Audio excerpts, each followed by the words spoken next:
সোণাপুৰ প্ৰাথমিক বিদ্যালয়ত অসমীয়া সাহিত্য সন্মিলনীৰ গোলাঘাট জিলা অধিৱেশন সম্পন্ন। আজি সোণাপুৰ প্ৰাথমিক বিদ্যালয়ত জোনাক প্ৰকাশনৰ উদ্যোগত আৰু লক্ষীবাৰী অঞ্চলৰ ৰাইজৰ আতিথ্যত গোলাঘাট জিলা সাহিত্য সন্মিলনীৰ প্ৰতিনিধি সভা অনুষ্ঠিত হয়। প্ৰথমে বৃক্ষৰোপণ আৰু ইয়াৰ পিছতেই প্ৰতিনিধি সভা অনুষ্ঠিত হয়।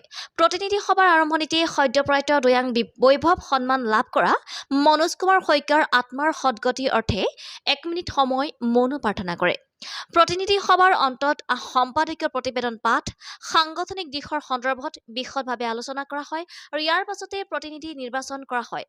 সভাপতি হিচাপে মহেন্দ্ৰনাথ শইকীয়া আৰু সম্পাদক প্ৰণৱ চক্ৰৱৰ্তীক লৈ 10জনীয়া এখনি পূৰ্ণাংগ সমিতি গঠন কৰা হয়। ইয়াৰ পাছতে মুকলি সভা অনুষ্ঠিত হয়।